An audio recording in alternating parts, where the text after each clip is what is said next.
Latif is the assemblyman for Pakro of Chrome Electro area, and he's been telling me how he has been battling with borehole ulcer over the years. Fetching water from a stream, where from that stream, at the same time, cows, cattle, animals goes into that stream and then drink water from the same source of water where the community members fetch water.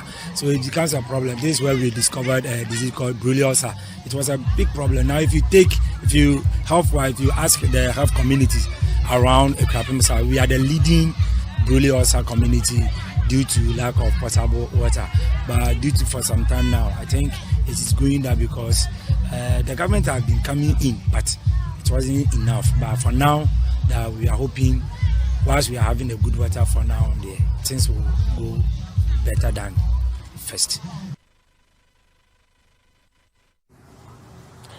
Well, so that is the problem with water in Pakro in the eastern region. However, there is some good news coming in because we have an NGO, Young Visionary Leaders Ghana, an Accra-based NGO, has decided, or they have commissioned, its first ever mechanized water system for the community. Let's take a look at this report detailing this. Today marks the International Water Day across the globe, and every organization wants the government to ensure that they do their possible best to ensure everybody has access to potable water. And today we are celebrating International Water Day in the community called Pakro, where we have a complete installed public borehole system. And this is our contribution towards access to potable water. And today, when you go to most of the villages or communities, deprived ones, you realize that they are having a challenge with regards to access to potable water. And these are communities that do not have any source of water. Sometimes they have to rely on polluted rivers. They have to rely on stagnant waters. That goes a long way to cause a health hazard to these people. And today we are calling on the government to ensure that everybody has access to potable water. May the government make sure that every community, every hard-to-reach community gets at least a source to potable water. That has been our call for so many years now. The government is doing its best to ensure that people have access to potable water. But Ghana is not only Accra. We have communities that are actually in dire need of water, and children are also suffering as a result of water. The water bodies are being polluted as a result of, the menace of Galamsey. And we are calling on Galamsey, people who are involved in Galamsey, to put a full stop on that. They should actually look at the people whose life depend on the rivers they are polluting with deadly chemicals. Today, we are calling on the government, as we celebrate International Water Day, that the government to do its possible best to make sure that everybody has access to potable water. And we also want to thank our sponsors, that is our partner Working for Water from Denmark, Love Spring Water for Water from Denmark, and then Startup from Denmark, who are also our sponsors. We thank them very well for whatever they have done for us. Well, and so as we always say, development is not just the preserve of the central government. Whoever you are in your own small corner, you can also brighten that space. And we say a very big thank you to the NGO, Young Visionary Leaders Ghana, for, bringing life to the people of Pakro. We say water is life. And so if somebody is giving you water, it means they are giving you life. And this is very welcoming. Yeah. And the theme for this year's World Water Day is accelerate change, pure water to the world. Yeah. Accelerate change, pure water to the world. So it's important that everybody has access to clean, pure drinking water. It's very, very important. Pakro is a farming community located in the area. Pakro, human beings need, And I think we should talk to the chief of Pakro. He's Nana Mensah Kuma III. Nana, good morning. Hello. Morning. Welcome to Breakfast Daily. Thank you, sir. Yeah. So talk to us about the situation in Pakro before this NGO brought the water. How was things like? How were things, Things were a little bit but we have 4 hand pumps borehole, and the population is around 5,000.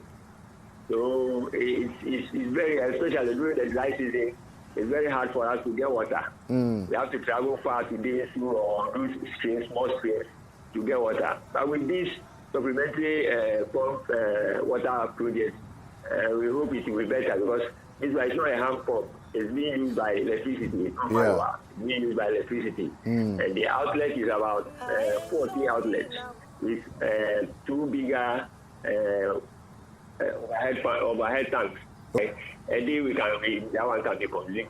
That is the situation which we have. By now, we hope with this, things will be okay, because children will fetch it earlier, bath, and do whatever thing they want to do, then go back to school. Yeah. But those days, they will be traveling a little bit far. By the time they reach school, they are tired.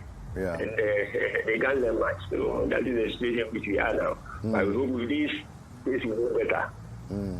So just a few questions come to mind. The pump that runs on electricity, who is going to pay for that electricity? The community, because we are going to charge a minimum fee.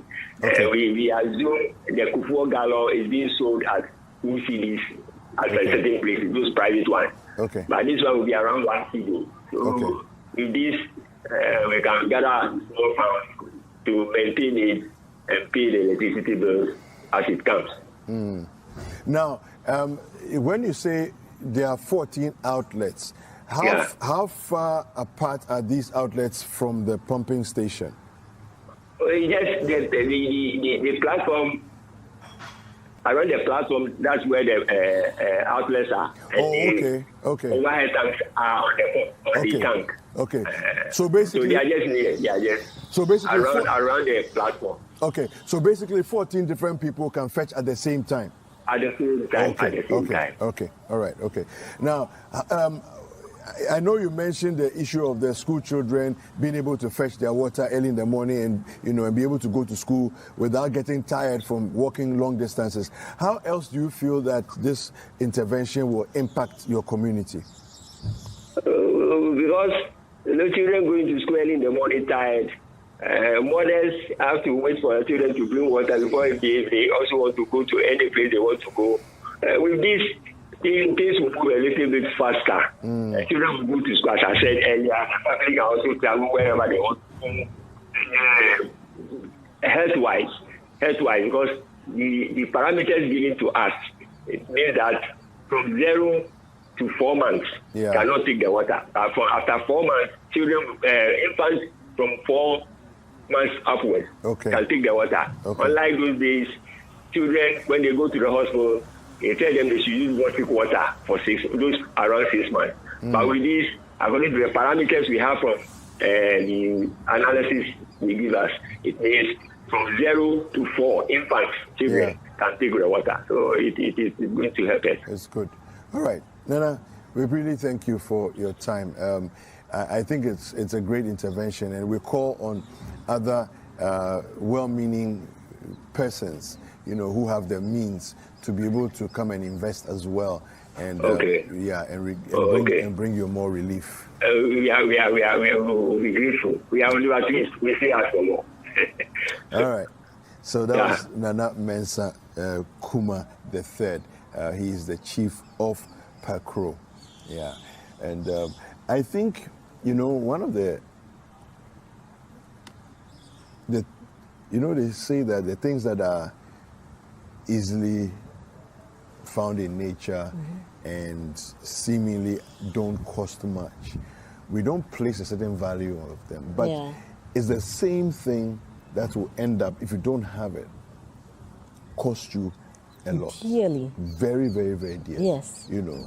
We as human beings, we are made up of water, and we need water to live. Just to live. And God blessed us with a lot of water. Natural sources. Look, here in Ghana, we can't, if there comes a point where we can't get access to clean water, we'll blame ourselves and nobody. Because we all see what we are doing, and we are all observing. We are pretending to be dealing with a problem, but we are sitting down. Look, we went on Heritage Caravan, and when we were coming, it was terrible. you know. So I asked myself, so with all these fights, we'll get there, so I don't even want to preempt the conversation, But like you said, we are taking certain things that God gave us free of charge for granted. And this will cost us dearly. So we have the founder of the executive director of the Young Visionary Leaders Ghana on the line with us. Joseph Tete, good morning. Good morning, sir. Yes, welcome to Breakfast Daily. Thank you so much. All right, so just talk to us about what was it exactly that inspired you to invest your resources into the water systems in Pakro. Okay. All right. My name is, once again, Joseph Tete, and I am the founder and executive director of Young Visionary Leaders Ghana, a non-governmental organization that seeks to ensure quality education and ensure potable water for all. And so access to water has been one of our areas that we've been working on to ensure that everybody has access to potable water. We have been to several communities that actually are in need of potable water in Ghana. And for me, I believe that Ghana is not only Accra. And when you live, after leaving Accra and going into some communities, you realize that people are being left behind. And the Sustainable Development which says that we should ensure access to potable water and sanitation for all by 2030. You realize that some communities are being left behind in a sense that they don't have access to any source of potable water. And these people would have to rely on stream. They have to rely on, river bodies that are being polluted by, galamsey and a whole lot of issues. So for us, we've been working with deprived communities, that is communities that are far behind, that are, hard to reach. And so that is what we've been doing to reach out to people who are actually in need of water in Ghana. Okay. Now, just want to ask that this intervention you've done, do you think it will be enough for the community of about 5,000 people, or is there more that you're planning to do? Yes. For us, we think that half a loaf is better than none. And at the time, we can't actually provide all the 5,000 people with potable water at the moment. But then we can start from somewhere, and then we get to somewhere. So what we have provided right now is going to, in a way, provide access to potable water for, if not all of the 5,000, at least we should have 90% of people benefiting from it. So per the recommendation from our partners, we definitely have some people who also, have to use the tricycle to come and fetch the water from the station, because what we did was that we built we installed the system in the center of Pakro, where at least it will be, accessible to people from other, small communities who can come to fetch the water from there. But then with time, we believe that we will be able to actually make sure that we have the 5,000 people, benefiting from the system. All right. So thank you very much. We really appreciate what you've done for the citizens of Pakro, who, of course, are citizens of Ghana. And like we always say on this show, development is not the preserve of government alone. All of us involved will make Ghana a better place. And thank you for doing your part and contributing to the development of Ghana. All right, so that was Mr. Joseph Tete Afangbe, who is the founder and executive director of the Young Visionary Leaders Ghana.